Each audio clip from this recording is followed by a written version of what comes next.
नमस्कार, बहुत स्वागत। मैं हूं आपके साथ ऋतु ज्ञानवानी। आप देख रहे हैं न्यूज़ 18 का डिजिटल प्लेटफॉर्म। भारत का पूरा श्रम ढांचा बदल गया है। सरकार ने 29 पुराने और बिखरे हुए श्रम कानूनों को हटाकर उनकी जगह सिर्फ 4 नए कोड लागू किए हैं। इसके साथ अब बदल जाएंगे 40 करोड़ से ज्यादा श्रमिकों के कामकाजी नियम। जी हाँ, वेतन कैसे तय होगा, ओवरटाइम का भुगतान कितना मिलेगा, महिलाओं को रात में काम करने की अनुमति कैसी होगी, फिक्स्ड टर्म कर्मचारियों को क्या नए हक मिलेंगे, नए लेबर कोड्स, इन सभी सवालों के जवाब पूरी तरह बदल देते हैं। देश के कारोबारी माहौल से लेकर आम कर्मचारियों की रोजमर्रा की नौकरी तक ये बदलाव हर जगह असर डालने वाले हैं। आखिर इन नए कोड्स में क्या ऐसा है जिसने भारत के श्रम कानूनों को दशकों बाद नई शक्ल दे दी है? आइए विस्तार से इसके बारे में जानते हैं। तो वेजेस कोड के बारे में सबसे पहले जानते हैं। Wages code 2019। वेजेस कोड 2019 4 पुराने कानूनों, पेमेंट ऑफ वेजेस एक्ट, न्यूनतम वेतन अधिनियम, बोनस भुगतान अधिनियम और समान पारिश्रमिक अधिनियमों को मिलाकर बनाया गया है। और इस कोड का मकसद वेतन से जुड़े सभी नियमों को सरल, साफ और पूरे देश में एक जैसा बनाना है, ताकि कर्मचारियों को समय पर और सही वेतन मिल सके और कंपनियों के लिए भी पालन करना आसान हो। आइए जानते हैं कि वेजेस कोड के नए प्रावधान क्या हैं और इनका कर्मचारियों और कंपनियों पर क्या असर होगा। Universal minimum wage. अब हर कर्मचारी न्यूनतम वेतन पाने का कानूनी हकदार होगा, चाहे वो संगठित हो या असंगठित। पहले ये कानून केवल करीब 30% श्रमिकों पर लागू होता था। Floor wage. केंद्र सरकार एक न्यूनतम आधार वेतन तय करेगी जिसे कोई भी राज्य कम नहीं कर सकता। इससे पूरे देश में वेतन का एक समान न्यूनतम स्तर सुनिश्चित होगा। तो वहीं वेतन निर्धारण, जी हाँ, कर्मचारी का वेतन उसके कौशल, काम की प्रकृति और इलाके की परिस्थितियों के आधार पर तय होगा। इससे अलग अलग काम के हिसाब से उचित वेतन मिल सकेगा। तो वहीं लैंगिक समानता का भी यहाँ पर उदाहरण दिया गया है। भर्ती या वेतन में पुरुष, महिला या ट्रांसजेंडर किसी के साथ भेदभाव नहीं किया जा सकेगा। समान काम का समान वेतन देना अनिवार्य होगा। समय पर भुगतान भी करना होगा। सभी कर्मचारियों को, चाहे वो किसी भी वेतन श्रेणी में हो, वेतन समय पर मिलना जरूरी है। देर या अनाधिकृत कटौती पर कार्रवाई होगी। तो वहीं ओवरटाइम की बात आती है। ओवरटाइम करने पर कर्मचारियों को सामान्य वेतन की 2 गुनी दर से भुगतान मिलेगा। ओवरटाइम तभी होगा जब कर्मचारी सहमत हैं। वेतन का दायित्व क्या होगा, ये भी जान लीजिए। कर्मचारियों का वेतन देना पूरी तरह नियोक्ता की जिम्मेदारी है। वेतन न देने पर संस्था बकाया रकम चुकाने की कानूनी रूप से जिम्मेदार होगी। पहली गलती पर समझौता होगा। अगर नियोक्ता पहली बार किसी छोटे उल्लंघन का दोषी पाया जाता है तो वो जुर्माना भरकर मामला निपटा सकता है, लेकिन यही गलती दोबारा करने पर छूट नहीं मिलेगी। अपराध मुक्तिकरण। कुछ मामलों में जेल की सजा हटाकर आर्थिक दंड लगाया जाएगा, जो अधिकतम जुर्माने के 50% तक हो सकता है।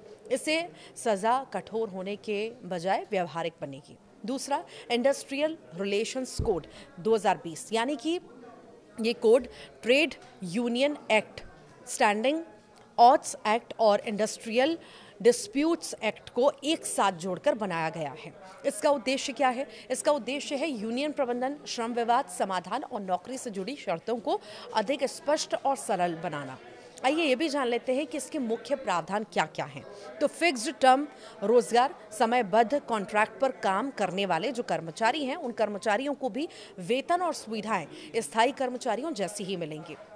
1 साल पूरा होने पर उन्हें ग्रेच्युटी का अधिकार भी मिलेगा। री स्किलिंग फंड, यानी कि छटनी किए गए कर्मचारियों को नया कौशल सीखने में मदद के लिए फंड बनाया गया है।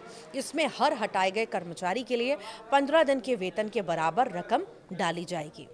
यूनियन मान्यता। जिस यूनियन के पास 51% सदस्यता होगी उसे आधिकारिक रूप से मान्यता मिलेगी। अगर ये मुमकिन न हो तो 20% सदस्य वाली यूनियनों को मिलकर वार्ता परिषद यानी नेगोशिएटिंग काउंसिल बनाई जाएगी। ये कर्मचारियों की ओर से नियोक्ता से बात करेगी। वर्कर की नई परिभाषा क्या है, ये भी जान लीजिए। अब सेल्स प्रमोशन स्टाफ, पत्रकार और 18,000 रुपए तक का वेतन वाली सुपरवाइजरी कर्मचारी भी वर्कर माने जाएंगे। इससे इन्हें भी श्रम कानूनों की सुरक्षा दायरे में लाया गया है। उद्योग की विस्तृत परिभाषा भी जान लीजिए। किसी भी संगठित तरीके से होने वाले नियोक्ता कर्मचारी कामकाज को अब उद्योग माना जाएगा। कंपनी मुनाफा कमाती है या नहीं, इससे इसकी पहचान पर कोई असर नहीं पड़ेगा। छटनी सीमा में इजाफा भी होगा। अब 300 कर्मचारियों तक की छटनी के लिए सरकार से अनुमति की जरूरत नहीं होगी। पहले ये सीमा 100 थी।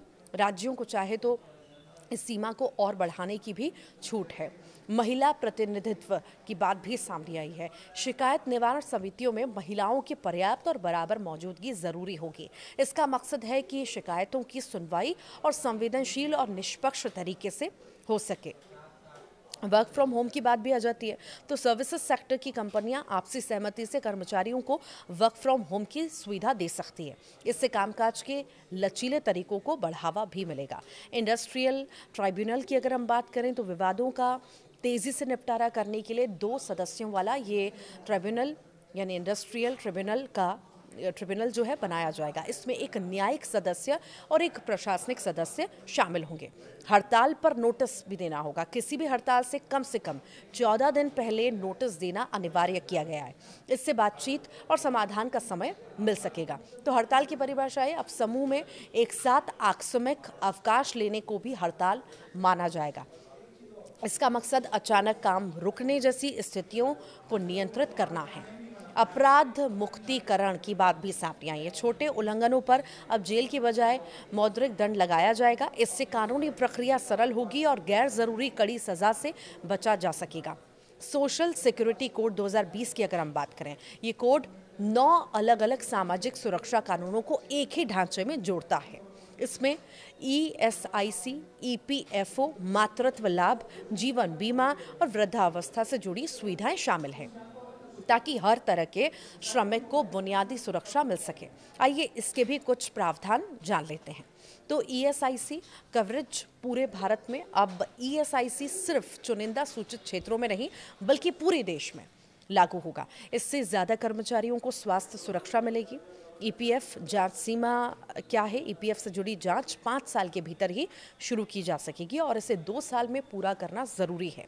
ज़रूरत पड़ने पर समय 1 साल से और 1 साल तक और बढ़ाया जा सकता है। तो वहीं EPF अपील जो है, अपील भी इसकी जमा हो सकती है। EPFO के फैसले के खिलाफ अपील करने पर अब सिर्फ 25% रकम जमा करनी होगी। पहले ये बोझ 40 से 70% तक होता था, अब ये कम हो चुका है। गिग और प्लेटफॉर्म श्रमिक शामिल हैं। अब gig worker, delivery partner, cab driver जैसे प्लेटफॉर्म वर्कर भी सोशल सिक्योरिटी दायरे में आएंगे। इससे उन्हें भी बीमा और अन्य सुविधाएं मिलेंगी। सोशल सिक्योरिटी फंड की अगर हम बात करें तो असंगठित गिग और प्लेटफॉर्म श्रमिकों के लिए जीवन, विकलांगता, स्वास्थ्य और वृद्धावस्था लाभ देने के लिए एक विशेष फंड बनाया जाएगा। यही फंड इन योजनाओं को वित्त देगा। वेतन की परिभाषा क्या होगी? वेतन में अब बेसिक पे, महंगाई भत्ता और रिटेनिंग भत्ता शामिल होंगे। इससे वेतन की गणना एक समान होगी। और निर्भर जनों की परिभाषा इसमें क्या रहेगी? तो देखिए, निर्भर परिवार के दायरे में अब तक मातृ पक्ष के दादा दादी भी शामिल होंगे। महिला कर्मचारियों के लिए आश्रित ससुर सास भी इसमें जोड़े गए हैं। दुर्घटना कवरेज भी इसमें है। अगर कोई कर्मचारी घर से ऑफिस जाते समय दुर्घटना का शिकार होता है तो उसे भी रोजगार से जुड़ी दुर्घटना माना जाएगा। इससे मुआवजा पाने का अधिकार भी मिलता है। 1 साल में ग्रेच्युटी, जी हाँ, फिक्स्ड टर्म कर्मचारियों को सिर्फ 1 साल की निरंतर सेवा के बाद ही ग्रेच्युटी मिल जाएगी। इससे कॉन्ट्रैक्ट कर्मचारियों को बड़ी राहत मिलेगी। चौथी बड़ी और आखिरी बात, ऑक्यूपेशनल सेफ्टी की अगर हम बात करें तो health and working conditions code 2020 के हिसाब से अगर हम बात करते हैं तो 13 केंद्रीय श्रम कानूनों को मिलाकर तैयार किया गया है। ये कोड कार्यस्थलों पर सुरक्षा, स्वास्थ्य मानकों को मजबूत करने पर जोर देता है। साथ ही कंपनियों के लिए नियमों का पालन आसान बनाकर दोनों जरूरतों के बीच संतुलन कायम करता है। आइए जानते हैं इसके मुख्य प्रावधान क्या है। तो महिलाएं रात में काम कर सकेंगी। महिलाओं को सुबह 6 बजे से पहले और शाम 7 बजे के बाद भी काम करने की अनुमति होगी, बशर्ते उनकी सहमति ली जाएगी। इसके लिए कंपनियों को उचित सुरक्षा निगरानी के प्रबंध करना अनिवार्य होगा। मुफ्त वार्षिक स्वास्थ्य जांच भी होगी। हर कर्मचारी के लिए साल में एक बार स्वास्थ्य जांच कंपनी की तरफ से कराना जरूरी होगा। इससे बीमारियों का जल्दी पता लगाने और रोकथाम में मदद मिल सकेगी। काम का टाइम जो है, कर्मचारियों के लिए काम के घंटे जो हैं 8 घंटे प्रतिदिन और 48 घंटे प्रति सप्ताह तक तय किए गए हैं। ओवर टाइम तभी होगा जब कर्मचारी सहमत हों और इसके लिए दोगुनी दर से भुगतान मिलेगा। माइग्रेंट श्रमिकों की नई परिभाषा क्या है? तो अब वे सभी लोग माइग्रेंट वर्कर माने जाएंगे जो सीधे नियुक्त हों, ठेके पर काम करें या काम की तलाश में खुद दूसरे राज्य गए हों। इसके ज़्यादा श्रमिक कानूनी सुरक्षा के दायरे में आएंगे। राष्ट्रीय डेटाबेस असंगठित और प्रवासी श्रमिकों की जानकारी जोड़ने के लिए एक राष्ट्रीय डेटाबेस बनाया जाएगा। इससे उन्हें रोजगार, सरकारी योजनाओं और अन्य सुविधाओं तक आसानी से जो है पहुंच मिल सकेगी। नियुक्ति पत्र क्या है? तो कंपनियों को हर कर्मचारी को एक नियुक्ति पत्र देना होगा जिसमें वेतन, नौकरी का विवरण और सोशल सिक्योरिटी की जानकारी होगी। इससे पारदर्शिता और जवाबदेही भी बढ़ेगी। पीड़ित मुआवजा भी जरूर देना होगा। अगर कार्यस्थल पर चोट या मृत्यु होती है तो लगाए गए जुर्माने का कम से कम 50% हिस्सा पीड़ित या उसके परिवार को दिया जाएगा। इससे प्रभावित परिवारों को आर्थिक राहत मिलेगी। सुरक्षा समितियां भी होंगी। 500 या उससे अधिक कर्मचारियों वाली कंपनियों में एक संयुक्त सुरक्षा समिति बनाई जाएगी। इसमें नियोक्ता और कर्मचारियों दोनों के प्रतिनिधि शामिल होंगे ताकि कार्यस्थल पर सुरक्षा लगातार निगरानी में रहे। ये सब बड़े फैसले लिए गए। 4 नए श्रम कानून लाए गए हैं। आप क्या सोचते हैं इसे देख करके, इस बदलाव को सुन करके? ज़रूर बताइएगा।